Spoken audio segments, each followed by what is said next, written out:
You open your eyes and see 317. The room is quiet. There is no obvious pain, no loud sound, and the bladder is not full enough to explain why consciousness returns so completely. The same thing happened yesterday, close to the same hour.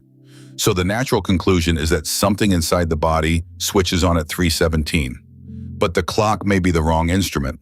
Sleep is not one continuous state poured across 8 hours. It changes depth and structure through the night. Brief returns toward wakefulness can occur between stages, and many disappear without becoming a memory. Later in the night, however, the balance that keeps a signal below consciousness is different from the balance at midnight. A breath, a degree of heat, a small pressure in the bladder, a joint that has begun to ache, or a thought waiting behind the door may now be enough to cross the line. The interval feels precise because memory. The same sleeper may surface at 2:40 one night and 4:05 another. Yet remember both as the recurring 3 in the morning problem. This does not make 2 to 4 in the morning a secret organ clock. It does not mean the liver is cleansing, the adrenal glands are sounding an alarm, or every person is following the same timetable. Bedtime, age, light exposure, medication, illness, and individual circadian timing all move the architecture of a night. The hour on the display is a clue but not a diagnosis. The useful question is therefore not only what time did you wake, it is what was the first thing you noticed before you looked at the clock. That first sensation may identify the signal that crossed the waking threshold. The clock is a witness, it is not the cause. To understand why a modest signal can wake a person late in the night but disappear unnoticed earlier, picture sleep as the result of 2 overlapping systems. The first is sleep pressure. During waking hours, the biological need for sleep accumulates. When sleep begins, that pressure is high. It helps hold the brain in sleep, especially through the deeper portions of the early night. As the night proceeds, some of that pressure is discharged. The need for sleep has not vanished, but the weight holding the system down is no longer the same. The second system is circadian timing. It is an internal rhythm that changes the probability of sleep and wakefulness across roughly a day.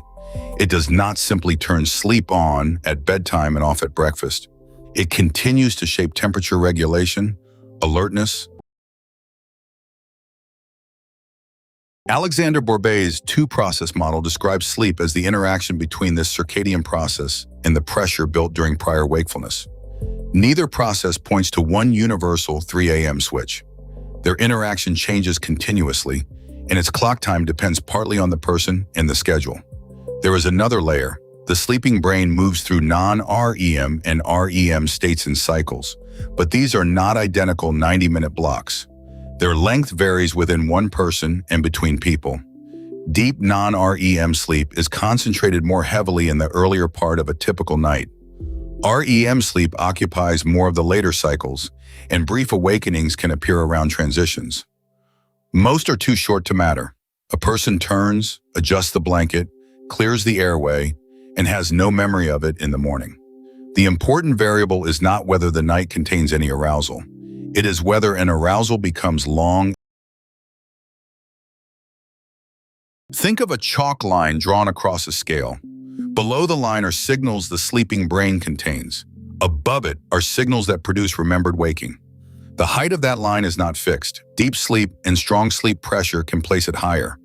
Later night architecture, reduced sleep pressure, illness, stress, age, and repeated disturbances can place it lower. Now imagine the same quiet bedroom at 2 moments. Shortly after sleep begins, a passing vehicle raises the sound in the room, the bladder stretches slightly, and the throat narrows for a breath. The signals remain below the line. Hours later, the vehicle is no louder, the bladder only somewhat fuller, and the airway event may be no larger, but the line has moved. One signal alone or several added together crosses it. The line is an explanatory tool, not a literal switch in one part of the brain. Arousal is coordinated across networks that regulate breathing. Different signals use different routes, yet they converge on the same observable result. The sleeper becomes sufficiently awake to notice the room and later remember the event. This is why the remembered awakening cannot by itself identify its source. That addition matters. Waking is often treated as if it must have one dramatic cause. In practice, several small loads can meet at the threshold.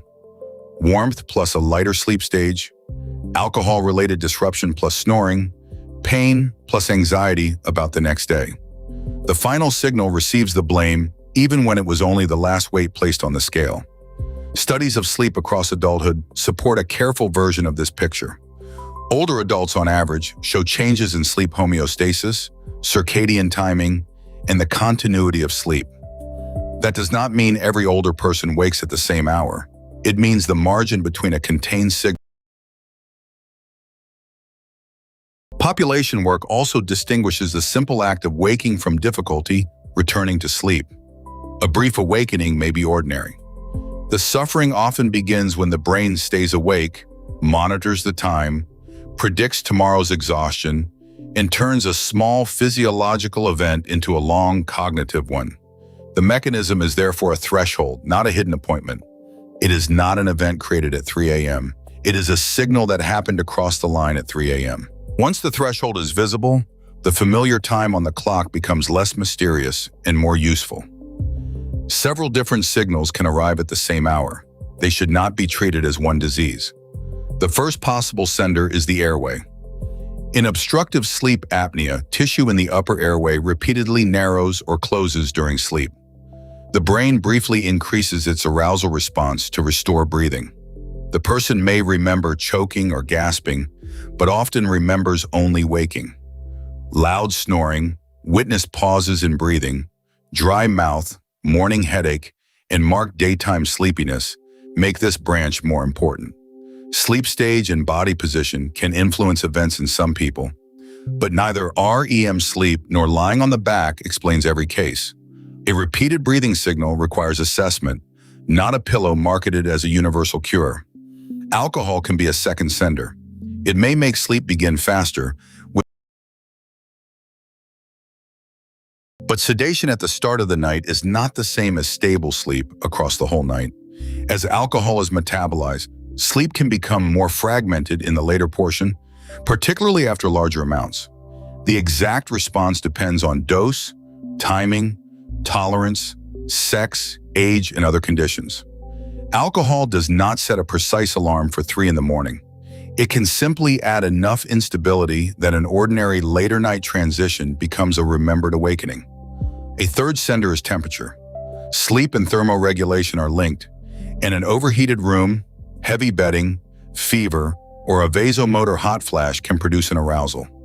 In menopausal women, objectively measured hot flashes and sleep disruption can occur close together, although not every awakening is caused by a hot flash. The useful clue is the first sensation: heat, sweating, a sudden change in skin temperature, or the need to throw off the covers before the mind begins to race. Then there is the bladder, where cause and consequence are easy to reverse. Sometimes bladder fullness genuinely wakes the sleeper.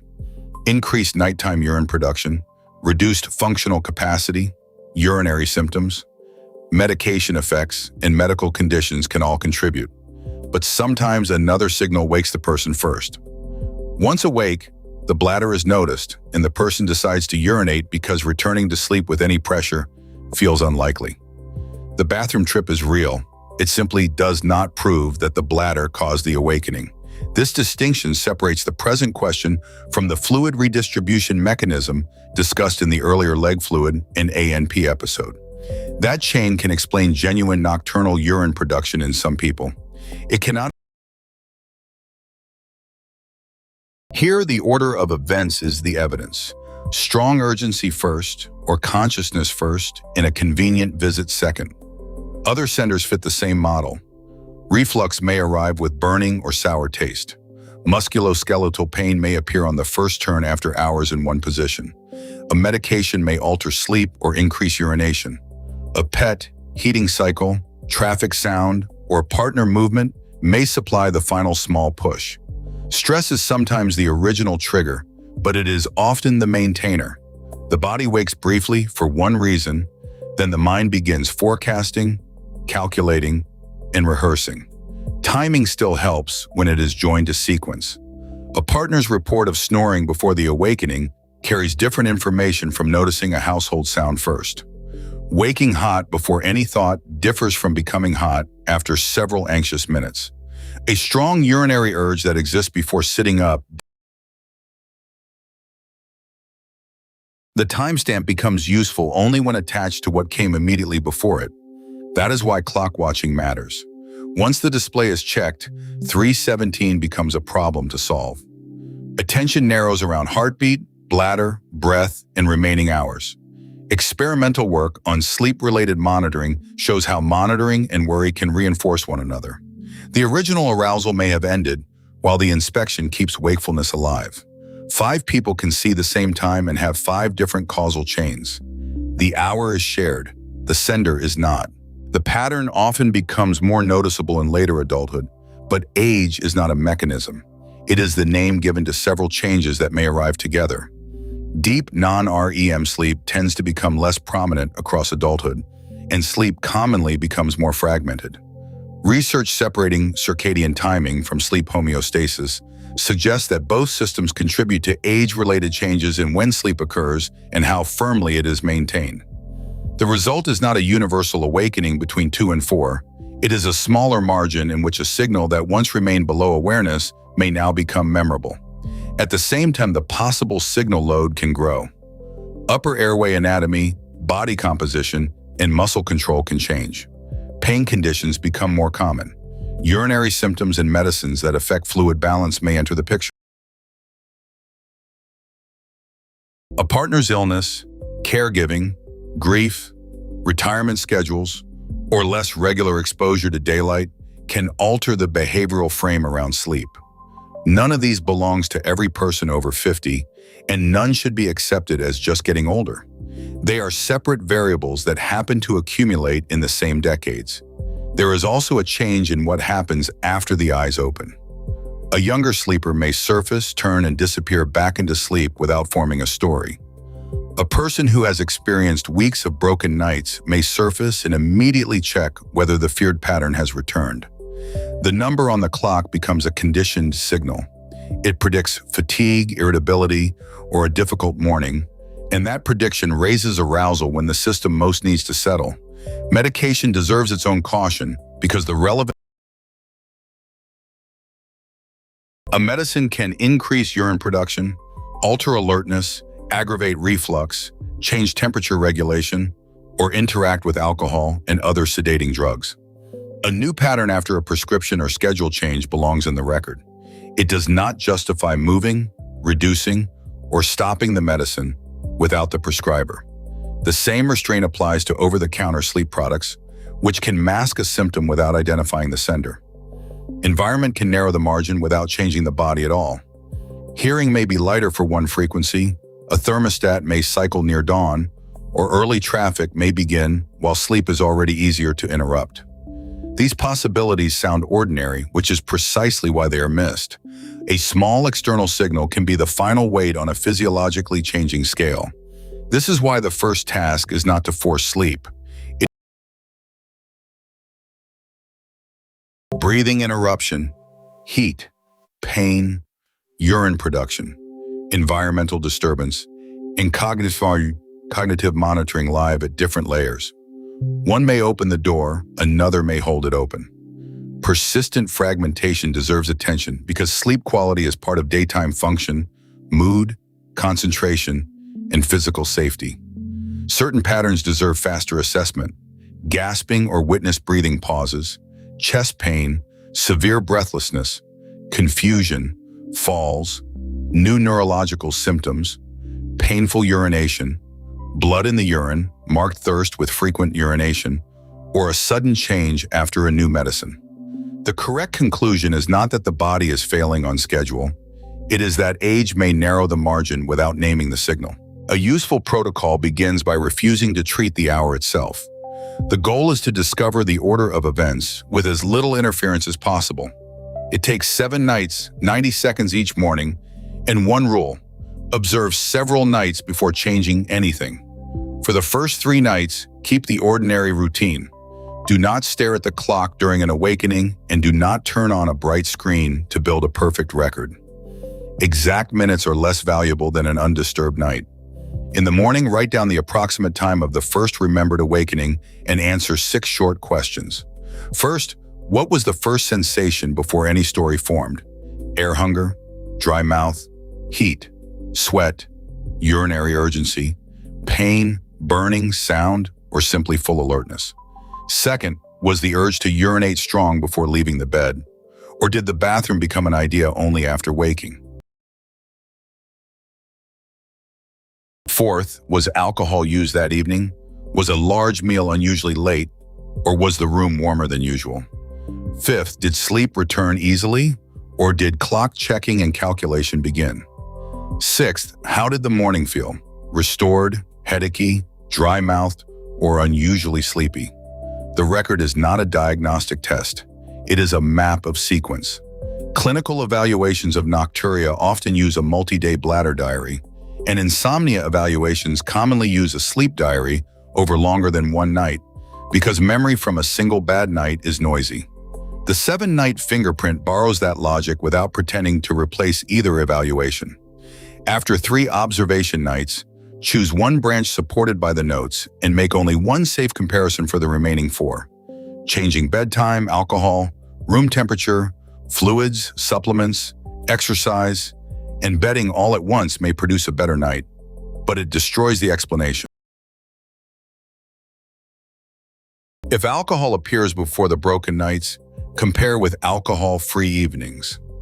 The comparison is not a promise that alcohol was the cause, and anyone who may be physically dependent on alcohol should not stop abruptly without medical guidance. The point is to remove one plausible source of later night fragmentation and watch whether the pattern changes. If heat or sweating is the first signal, hold the schedule steady and change only the thermal environment to lighter bedding, breathable sleepwear, or a safely cooler room. Recurrent or disruptive hot flashes can be discussed with a clinician because effective treatment choices depend on the person's health history. The experiment tests a trigger. It does not settle the cause of the hot flashes. If genuine urinary urgency clearly comes first, do not answer it by driving fluid intake so low that thirst. Record drinking and voiding times, evening symptoms, leg swelling, and medicines.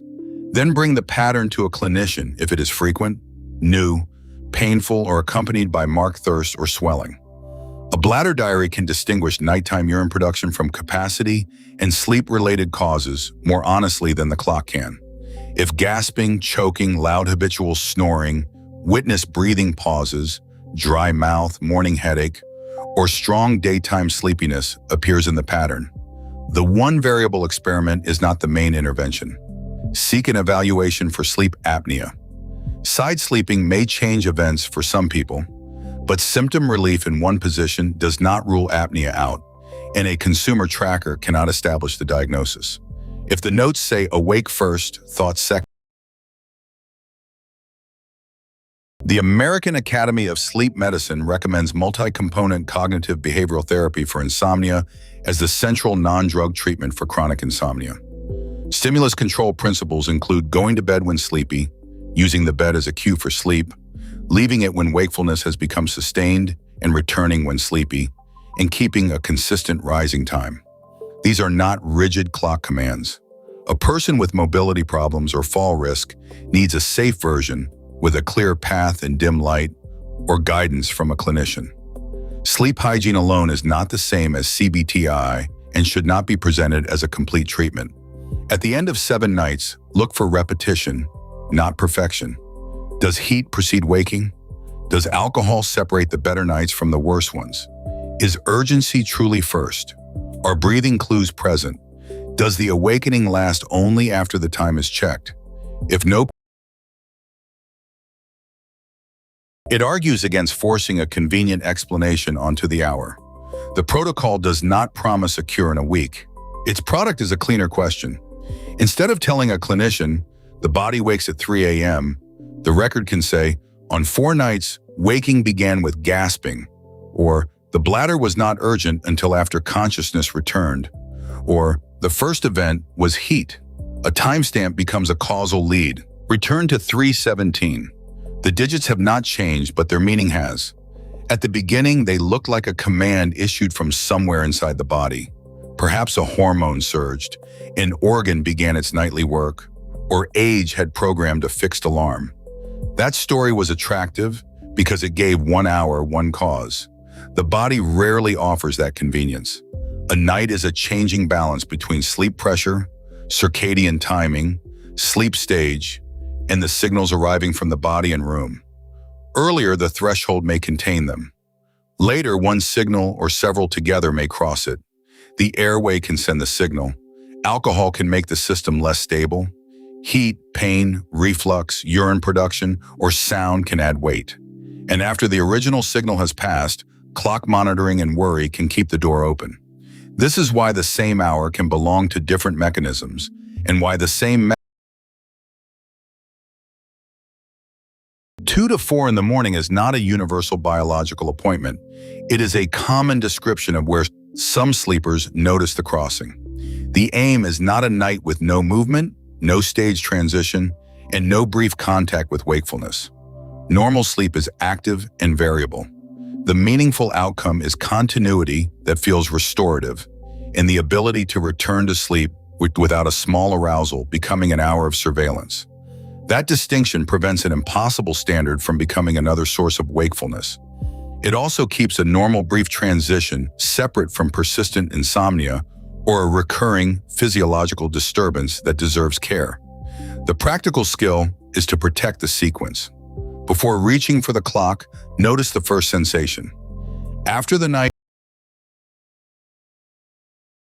compare one safe variable at a time. Escalate airway signs concerning urinary symptoms, persistent hot flashes, pain, or chronic difficulty returning to sleep to the person trained to evaluate that branch. The old question was, why does the body wake at this hour? The better question is, what crossed the line this time?